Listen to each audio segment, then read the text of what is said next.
Mark Twain is certainly one of those giants in the world of literature. Many of his brilliant novels and short stories highlight problems of our real world, from the economic inequalities so sharply displayed in The Prince and the Pauper, to the ignorance of racial prejudice demonstrated in his Adventures of Huckleberry Finn.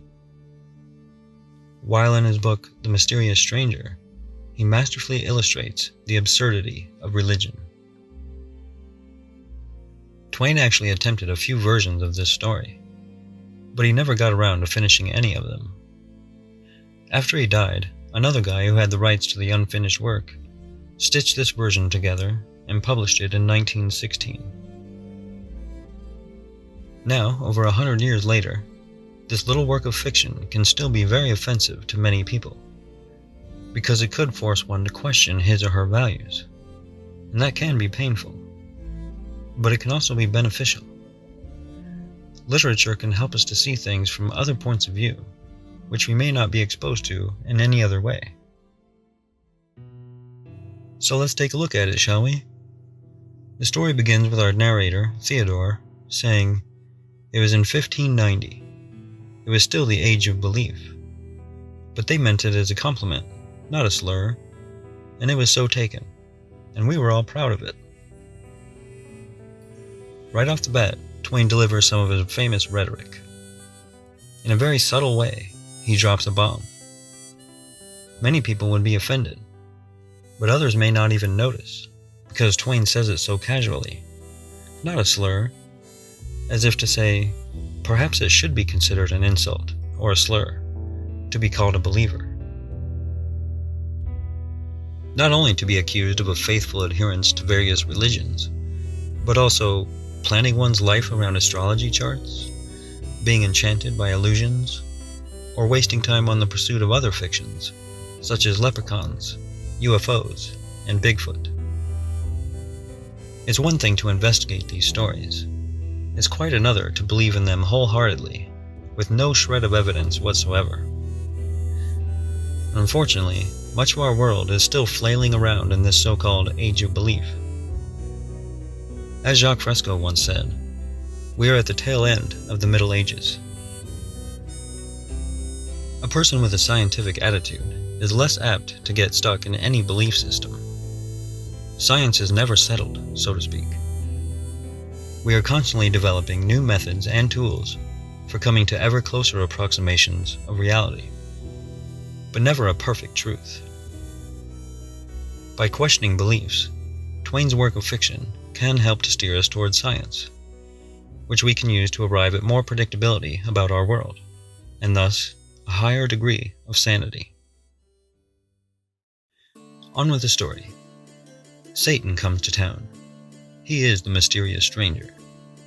He looks like a normal teenage boy. He hangs out with some of the kids from the village, including our narrator Theodore. Satan fascinates the kids with his many supernatural powers. He can make food appear out of thin air, he can teleport from place to place, and other mysterious tricks. In one very memorable scene, Satan makes some tiny people out of clay. Then he gives them life.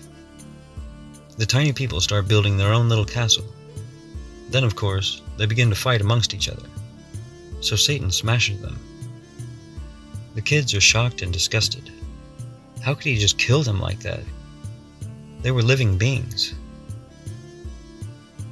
Here, in a beautifully strange way, Twain shows the contradiction in the story of a supposedly loving, caring God who violently kills his own people made of earth, in mass genocidal floods, earthquakes, and famine. Then, on top of that, he condemns them to eternal damnation in hellfire. And people say, well, the Lord works in mysterious ways. But when a mysterious stranger called Satan smashes imaginary clay people in a fictional story, people tend to get angry.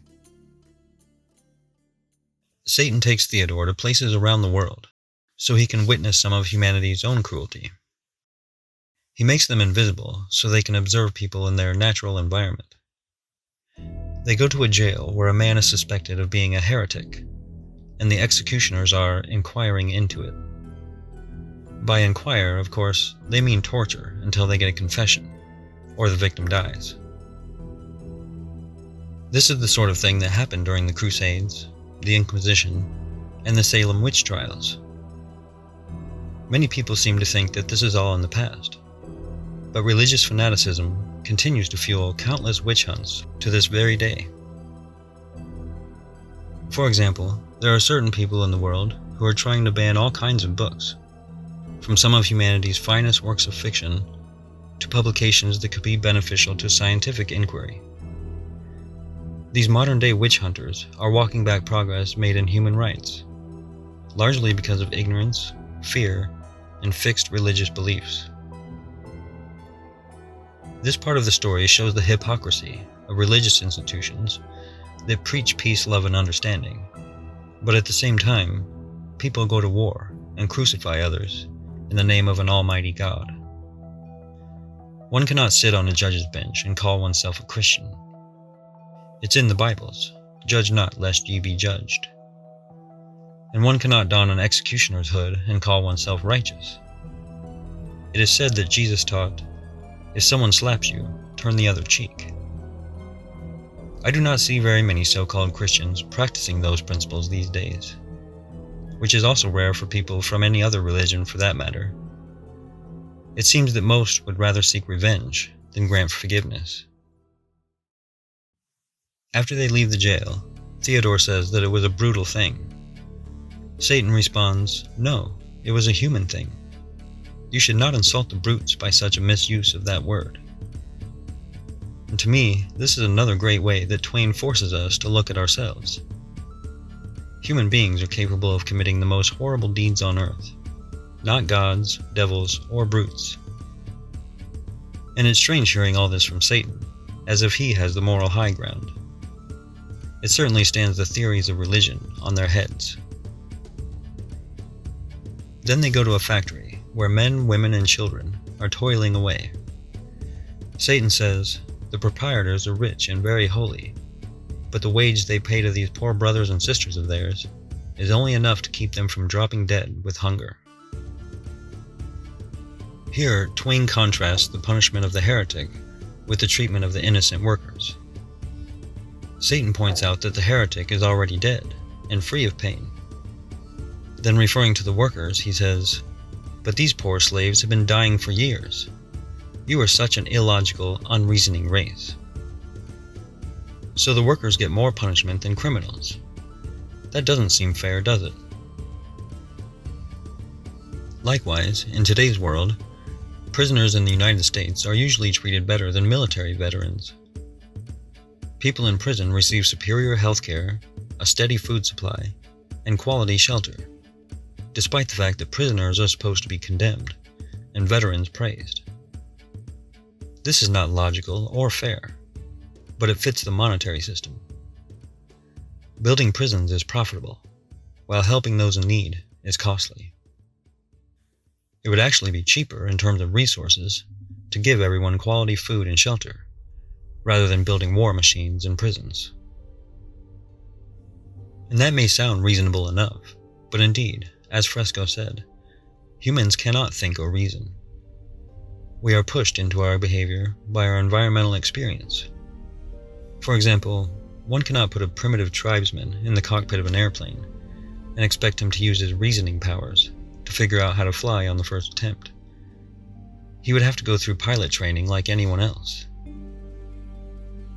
And at the same time, one cannot reason with a Nazi by saying, "Can't you see that Jews are people too?" Nazis reflect the abhorrent values of their culture. And one cannot go to the factory owners and say, "Don't you think you ought to build things to last, rather than intentionally designing them to wear out and break down?" That would seem logical, but these people have been conditioned to maximize profits. Twain shows a lot of the ugliness of our world. People often blame gods or devils, but it is the cultural environment in general, and the unique circumstances of the individual, that are, to a large degree, responsible for detrimental behavior.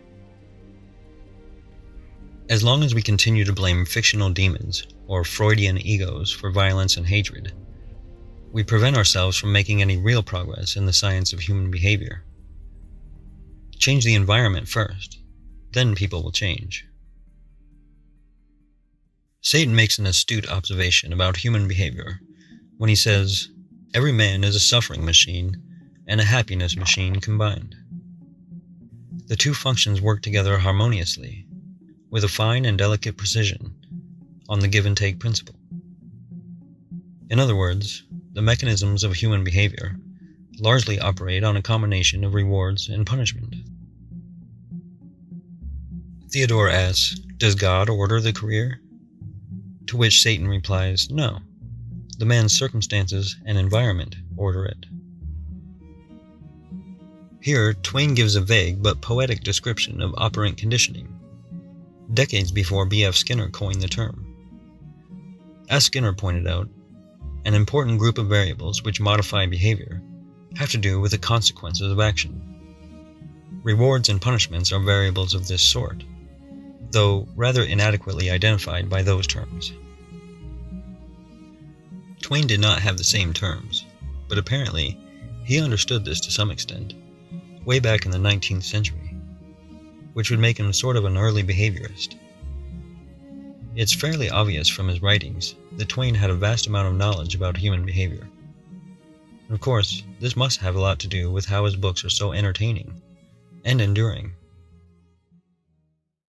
A Connecticut Yankee in King Arthur's Court is another book by Twain, which shows that we are products of our environment. If we could go back in time, we would have the potential to seem like wizards or geniuses as compared to the ancient people. Not necessarily because they were any more primitive, biologically speaking, but because we have been exposed to a more advanced cultural environment. Today, many small children know more about medical science than the most experienced doctors of the old days. Well, at least some modern kids know that using leeches for bloodletting is an outdated practice. If the Connecticut Yankee had been born and raised in the 6th century, he would have been just as dumb as anyone else from those times. But having been exposed to the Industrial Revolution of the 19th century, and knowing some things about mechanical engineering and explosives, etc., the Yankee is able to make the people of King Arthur's Court believe that he has superpowers. Our culture has more to do with shaping how we behave than most people realize, or care to admit. And reading books like Connecticut Yankee can force us to consider this fact.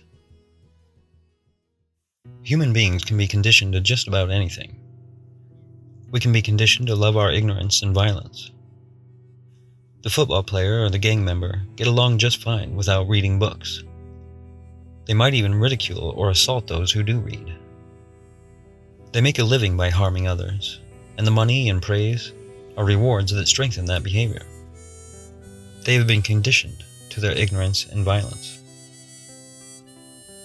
However, if circumstances were different, those same people could have been conditioned to seek knowledge and peace. If the football player had grown up in a slightly different neighborhood, perhaps he would have studied medicine or engineering. And if another family had adopted the gang member, who knows? He may have become a Peace Corps volunteer. How is our society reinforced by ignorance and violence? They say ignorance is bliss. If you are not aware of climate change, you might just stick your arm out the car window and enjoy the warm weather. And unfortunately, many people are reinforced by violence.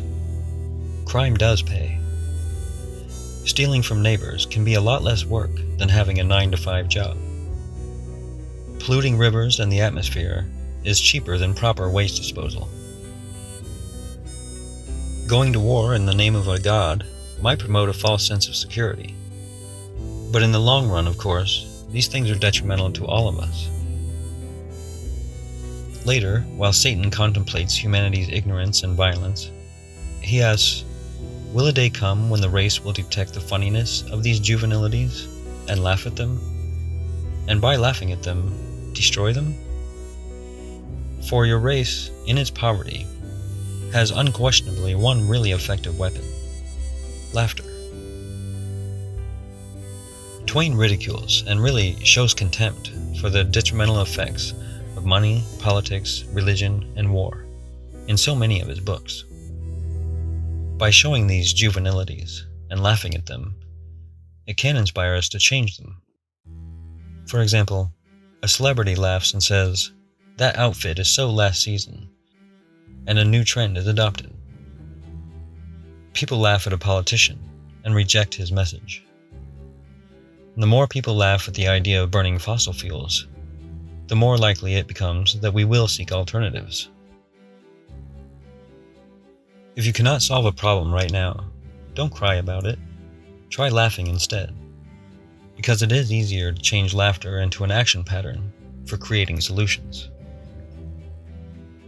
And I admire Twain's choice of words there, "in its poverty," referring to our material poverty, of course, but it also makes me think about humanity's intellectual poverty. Because in the future, if we are more sane, we might bypass the laughing or crying about problems and go straight to the scientific method for solutions. However, in this unsane, pre-scientific world, laughter can still be an excellent medicine. Toward the end of the story, Satan comes to bid farewell. Theodore asks if they will ever see each other again, and Satan says no, and adds, "I am but a dream, your dream, creature of your imagination. Dream other dreams, and better." The story is a dream, a figment of Mark Twain's imagination, and by extension, a figment of the reader's imagination. I appreciate how that line deflates the fantasy of the mysterious stranger and brings the reader back down to earth, so to speak. It is astonishing how many people will believe in fairies, witches, ghosts, and demons, simply because they hear the stories or read them in books. Let us celebrate disillusionment. Twain wrote many other stories that ridicule, mock, and expose the fraud that is religion. Captain Stormfield's Visit to Heaven is a hilarious little adventure story about a guy who dies and goes to heaven. But as it turns out, the place is not quite what he expected. I also enjoyed The Diaries of Adam and Eve. I like the way that Twain's Eve seems to be more intelligent than Adam, contrary to how most Bibles portray women.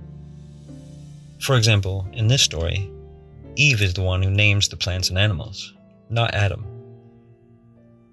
Both of these stories are light-hearted and funny, even whimsical, in their mockery of the biblical versions. Letters from the Earth is the other one of 2 books by Twain that are on the Venus Project's recommended reading list. In this one, Satan visits Earth, and he finds the people here appalling. So he writes letters to his fellow angels, Michael and Gabriel, describing many detrimental aspects of human cultures. Twain writes with a darker sort of humor here, making fun of the sad but true, criticizing the dysfunctionality of money, politics, religion, and people's credulous belief in these falsehoods. It is perhaps a bit ironic that certain works of fiction can help us to set aside metaphysical beliefs and move on to more functional visions for the future.